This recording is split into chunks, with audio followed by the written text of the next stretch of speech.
Invincible Nerds. So do you like rub cream on it? Yeah, I mean, you just gotta get real deep in there. You know, I didn't see you there. All right. Thanks for joining us this week. I'm Ethan. I'm Francisco. We're Invincible Nerds, and we're gonna start things off this week with Invincible issue number 85, which I know he didn't read, but it's a pretty good read.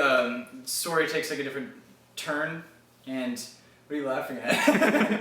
The story takes a different turn this time. It focuses on Omni-Man, and it's interesting. It doesn't have Ryan Otley this week, and have you seen any of the other Invincible stuff? I've seen some stuff. It's pretty gruesome of what he showed me. It gets pretty cool. I'm interested.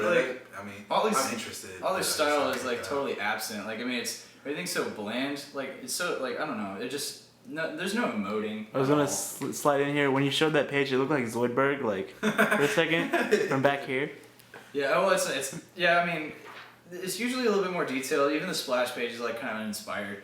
I mean, at least the story's really well written, and I want to see where it goes. It does look kind of fun. I mean, it has a fantastic like lead into like the next issue, but I mean, this issue is a solid read, and it's cool if you want to see, if you're a fan and you want to see what happens next. I don't know. It's just the drawing. It really checked me out pretty bad. Like I want Otley back, but I mean, overall, good stuff. And if you like Invincible, you should pick it up. And then, guess we'll move on to Annihilator's Earthfall number 3. All right, so I mean, it's pretty cool. The thing is, like, it's for right now. It's like the only cosmic event, and it's really cool. Like the action picks up pretty fast, but it picks up like on a dime. Yeah, see, I mean, for me, I feel like the incorporation of the Avengers was so gimmicky. Yeah, like, definitely. Like Spider-Man's like, ooh, I'm in here too, yo. I didn't like that. Like, it really sometimes like certain events like this where it's like, they could kill one person to save millions or whatever, and it's just like this shitty kid who has like purple skin or whatever, and he just has the creepy. Like, that's another thing that bothers me. Why do people fucking think that kids are scary? Kids are little pieces of shit. Like, I would bitch slap this little kid. And they were like, let's fucking kill this kid. And then like Captain's like, we don't kill kids. And I understand that's part of his character, but they really little kid, issue, little bitch. blah blah blah. Anyway, kid sucked. Doesn't matter though. I mean, I do like the action, and it has a cool thing that leads into the next issue at the end. But it feels rushed. Like it shouldn't be 4 issues. It should be like 6. They should get a better artist. It could be a better ongoing series than a limited series, actually. But I mean, all in all, it's alright. Yeah, pick it up if you want something to fill the void of the cosmic events. But I mean, otherwise, I don't know. It's like a 7.5. It's kind of weak. But all right, we're gonna go on to Mighty Thor, which is, I think, is the fucking shit titties, dude. I mean, it's cool. I'm just not buying this whole. Oh, it was a spell, and that's why everyone forgot, except Loki. But other than that, it was weak. A troll, and like it cast a fucking spell, and I'm supposed to buy that now. So, I mean, to me, I thought it made sense because it's Norse mythology. It's like a fantasy setting, and the fact that they cast a spell to make people forget about Thor and accept Tanarus. Okay, to me, I thought the whole spell thing made sense. It's a fantasy setting. It's Norse mythology. Them casting a spell and making people forget about Thor and accepting Tanarus, whatever the fuck you say, however you say his name, it made sense to me. And I mean, ultimately, I thought it worked well with the story, and I thought the artwork really complemented it this time. I mean, one of the few books this week that has good artists. It was pretty cool. I mean, I'm glad that like at least you got to the Silver Surfer isn't just gone. He's like just wander off. He's still like hanging around. Like, what's up, man? What you doing? But I mean, all in all, that's probably the only thing I had with this issue. That's pretty much it. Other than that, it was pretty good. I thought it was a great read. It's a must-have for me. It's Matt Fraction finally focusing on character development again. So I mean, for me, I thought it was a shit. I think I'll give it a 7. I'm not gonna go with scoring this time. I'm just gonna suggest things. You dick! All right, moving on to Wolverine and the X-Men. This issue was fucking tits. Yeah, I will say the one thing that gets me is the artwork's still good. I mean, even with the first one, like it's really strange to look at first. Like it's kind of like, I mean, it's very angular, and I mean it's strange, but you get used to it, and it kind of fits. And it's something new, so I guess it should go. Everyone likes new things. For me, I thought like Iceman, he finally got a good Iceman was moment. fucking baller in this issue. Yeah, he got like his untapped potential finally came out. He made a bunch of like snowmen that beat up people. That was pretty fucking cool. That's right. I think it was like he put snow on everyone and like it would protect them, and he was like using their bodies.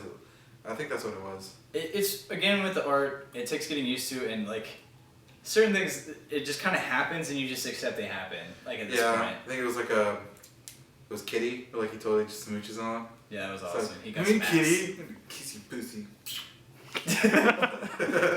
Nice. But yeah, I will say the Hellfire Club is pretty crazy. They're twisted. See, back to what I said with kids, them not being scary. I still stand by this, but making kids sinister, as in like they're controlling corporations and fucking killing people. Yeah, they don't want to kill them. They just want to like torture them. They don't want them dead because then they make no money. It's very like demented. They want to scar people. They don't want to. They want to like leave an impact, and that's what happens when you give kids too much toys. Yeah, I mean, I think literally it was kind of an interesting turn of events for the X-Men, and I mean, just the way it's written, it's really cool. There's some funny one-liners here and there, but I mean, yeah. All in all, it was pretty good. yeah, it's a great ass issue. You should pick it up. And now we're moving on to Invincible Iron Man, which was it kind of touched on fear itself. It's like that's all it was. It just went like, dude, and that's it. Not like some other issues where like I think it was like the one between Fear itself where we were just like so focused on Fear itself. It was like, read it, plug, and then this one just did like a subtle job. Like it happened, and then they're trying to move on. So you know, like they're incorporating the Five Nightmares, which is like Matt Fraction's first arc from Iron Man. Like they're bringing back Ezekiel Stain, and they're tying it into the Mandarin, who's not this generic communist symbol propaganda bullshit anymore. Like he's an actual like dictator of a country. I agree, comrade. Exactly, and like, and then I mean, for me, I thought it was really cool. They're incorporating past villains. They're giving new spins on old ones, and I mean, they're sort of tying in the alcoholism a little bit. They're just kind of discrediting. Yeah, that little elf. They just can't keep a clean mouth. How she has a pretty good moment in it. And yeah, I will say during Fear itself, like the dwarves. They were funny at first because they dropped F-bombs all the time. Then they just want to shut the fuck up, and it was just bleep, bleep, bleep, bleep, bleep. And like in this one, he actually gets character development. And again, it's Matt Fraction focusing on characters and then story, which is kind of the way to go. And then there's some pretty sick action in this issue too. That's pretty baller. So, I mean, finally Iron Man is getting back on track to where it was, to his fucking awesomeness, and you need to grab it because it makes you feel good. Alright, I'm loving New Guardians, alright? Kyle Rayner, okay, probably one of like, I love it. It's probably like, some people like, whatever. If it's like not Jon Stewart or Hal Jordan, everyone just kind of blows him off. Jon Stewart went from The Daily Show, got the Green Lantern ring. Right, you should check that Old out. Jew with a Green Lantern power. Stephen Colbert is going to be filling in for Bucky soon, so you might want to look out for that. Different universe though. Yeah. But no, Kyle Rayner gets a ring from every... No basketball advertisement for our videos. But yes, he gets a ring from every Lantern Corps, and he just becomes sickly overpowered. I mean, back like during Blackest Night, it was cool to see them all together, but like just seeing one person hold every ring, you're just like, holy shit. And like the artwork and how all the colors just blend, it's just so good. I mean, he throws down with the Guardians and he puts them in their place, so it's getting really badass. See, I mean, I didn't get the chance to actually read these yet. I've been kind of strapped for cash. That's not true. I've been super picky. And I never liked him as a character, but I mean, reading flipping through look at this splash page. Flipping through this, look at this. Yeah, red titties. And I mean, like looking through this, like checking out the artwork and just kind of seeing that, there was more to it than just like another Green Lantern book. I kind of actually want to pick it up now. So. Yeah, so definitely, it's a good story. It surprised me within the first issue. All right, now we bring you to the Playboy edition of Batman. No, I'm kidding. This is Batman the Dark Knight, and for some reason, he's following this fucking rabbit bitch around, and I don't understand what the fuck she has to do with anything. I mean, of course, they're gonna answer that later, but I mean, this is a chick in sexy lingerie that's like molesting Batman. After he fights Clayface, by the way, what the fuck? Like, Clayface, why is he, like... And like, the action, like, that fight was over within like 3 pages. It was over within 3 pages. A fight between Batman and Clayface. No, yeah, that's actually true. He beats the crap out of Clayface. And the thing that bothers me is like with Clayface, I feel like they could give him more dynamic character development. I mean, he's a guy who is turned into clay and can morph into any person and emulate anybody. So why? I mean, like, why does he? He's just like turning into Joker. Just like, why does that matter? Why do you even turn into Joker? Okay, so she's about to, give Batman this whatever serum, Blowjob. and then she hears or senses the Flash coming. All right, From the blowjob. yes.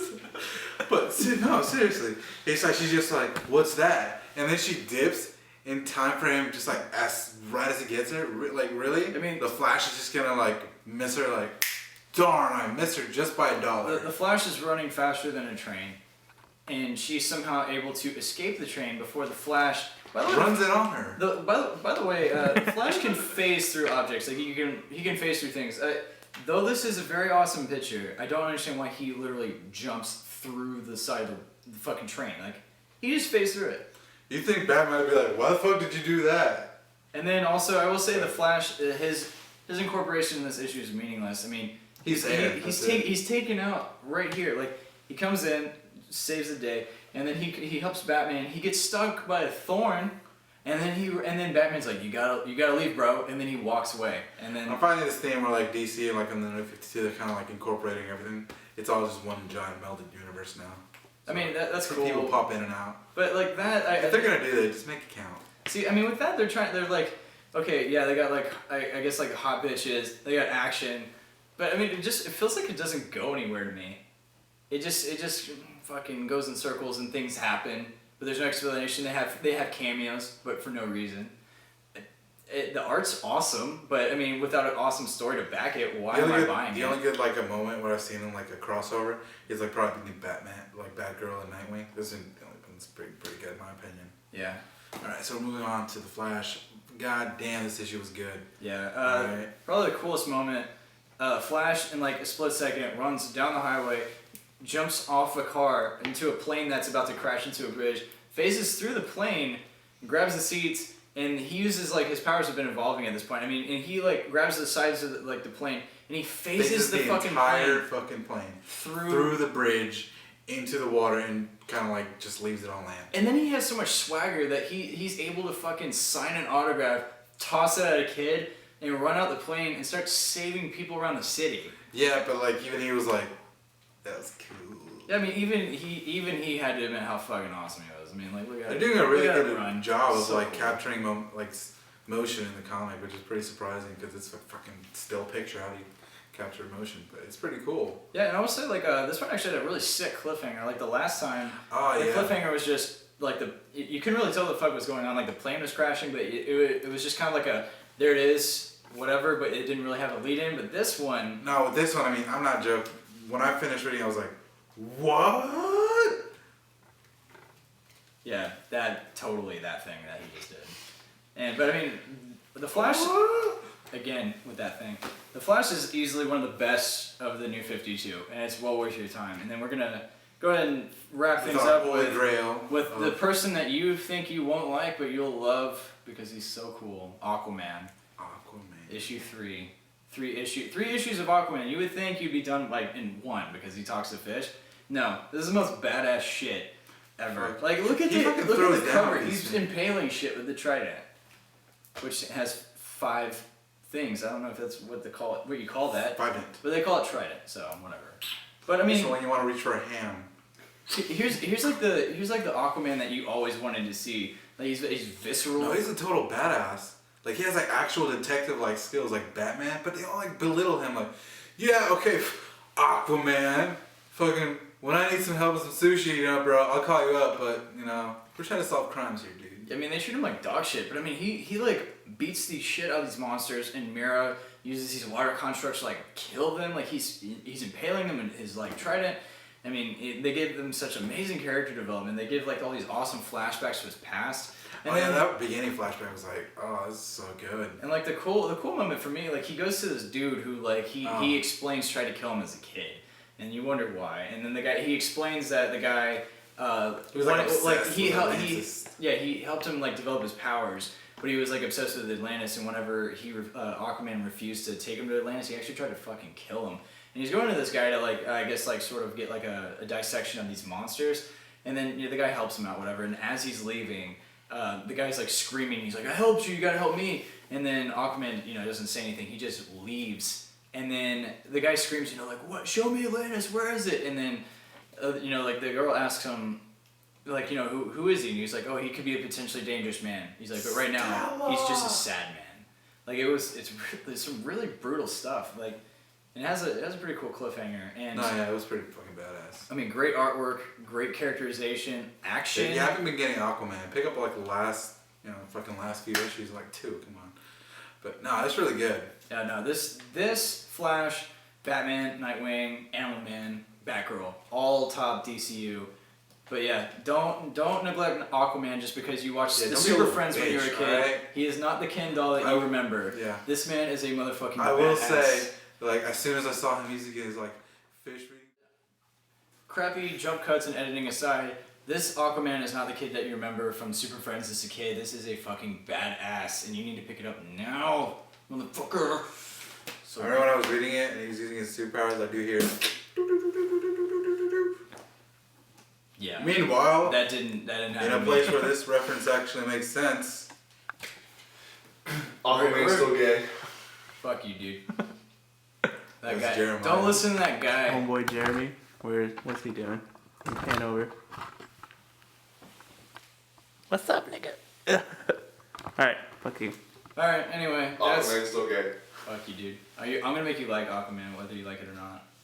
this is the Aquaman A. No. Anyway, that's it for this week. Be sure to join us next week. We're gonna have some more shit for you. Happy Thanksgiving to all you people and whatever. Enjoy turkey, or eat burgers like a fucking real man. And then anyway, send us some feedback. Send us emails to ethan@CEL-Studios.com. Be sure to check out our website, invinciblenerds.CEL-Studios.com. Like us on Facebook. Follow us on Twitter @InvincibleNerds. Be sure to give us feedback, subscribe, all the cool stuff that we want you to do it, or we'll find you. We will. And next time, this asshole won't interrupt me all the time. What do you think? No, Maybe. he won't. Gone. Maybe. Anyway, See you next time, yo. I'm Ethan. Let's just go. We're Invincible Nerds.